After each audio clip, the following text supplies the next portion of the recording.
Neon Shutter with Surface Tension.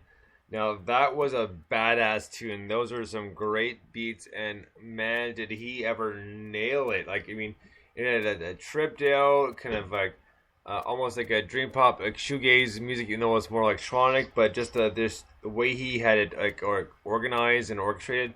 Wow, what a great job he did! I mean, that was a great tune. Loved it, Mike. I thought that was absolutely outstanding, and I guess what a lot of people might not realise is we don't just kind of like meet up and talk once a week. We're between us, we're texting each other throughout the week and listening to tunes and everything else. And this was one where I texted you and I was just like, what is this? This is amazing. And it's kind of like normally the songs I text you or message you about, that I'm saying that about are the ones with the really dirty guitar riffs and the big solos and the wah pedals and everything else. This one blew me away, and it's nothing like anything I've ever heard before, nothing like I would imagine, that would grab me in the way that it just did. But it was dirty and it was glitchy and it was like it had industrial quality. It almost had a little bit of drum and bass. It had that glitchy skip beat every now and again that I absolutely adored, and it just really switched me on straight away. And I sit there throughout the week, playing loads of music, either in the car or at my desk or wherever I am. I'm constantly listening to music, and every now and again a tune jumps out and grabs you, and it's always the ones you don't expect. And that was the one this week. I thought it was phenomenal. Really enjoyed that. What did you think, Brian? I absolutely loved it. I've been since I've been exposed to Neon Shutter last week, I've been slowly catching up on his back catalog, and it's all equally impressive. This tune in particular, I love, and I there's always something that I've always loved about having a really cool drum beat that you can just sit there and build on for like a half hour.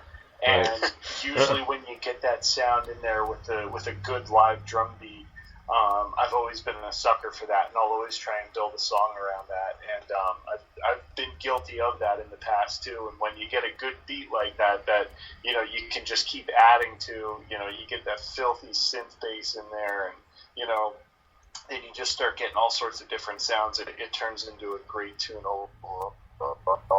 And I'm slowly catching up on some of his back catalog, and it's all equally as impressive. So. I really look forward to keeping him in the mix because he's got lots of great stuff out there. For sure. So, next up, we have a song by a band called Blacktooth, and the EP is not released yet, but it's still a great tune. The band's called Blacktooth, and the song's called Megaphone. Dig this.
Megaphone. You know, that was a dirty raw recording, and really cool. And they've been a couple of years in the making because the first few things they recorded actually in his kitchen, so kind of cool with that.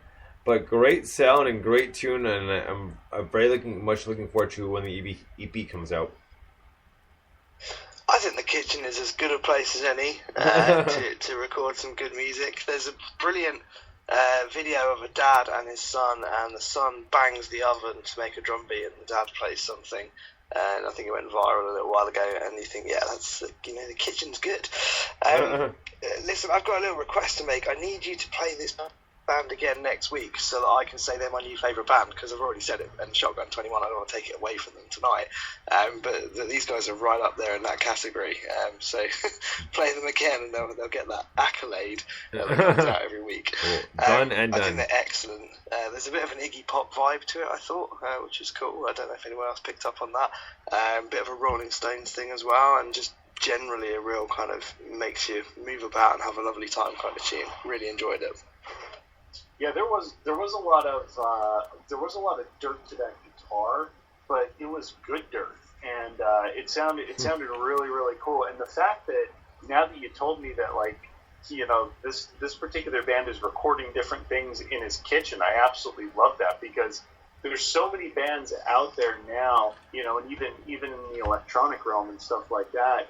I know a lot of bands that do a lot of field recording, and they'll purposely record in, you know, certain rooms with certain things in them, and, right, you know, sample all sorts of wild stuff, and that stuff is really coming back. I know a lot of artists that do that, and, you know, if that's what this particular artist wants to go for, that's fantastic, because I wouldn't have known, but it has a great sound to it. So, I mean, I really think that, you know, everything that this person and this band is doing is definitely in the right direction, and it did have a good, like you said, Iggy Pop vibe to it, where you can almost feel like the dirt to it, but also the rock to it too, which was really cool. And it was what it was all about, so it was good stuff. Right on. So the last song for part 2 of NMS is a band called Polaris Rose, and the song's called Astro Boy, and this is off their album Ocean Blue Velvet Skies. Dig this.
Polaris Rose with Astro Boy, and that's off their album Ocean Blue Velvet Skies. They're currently working on some new stuff, which I've heard already a little bit of, and it's great stuff. I know I'm partial to them, but wow, what a great tune! Like, Maddie has such a fantastic voice, and she and Peter complement each other so well. Like, it just the harmonies are fantastic, and it is such a solid, stellar groove, and I really enjoy this song. Like, hats off to both of you. I know I'm partial to them, but really, they're a great band, a great tune.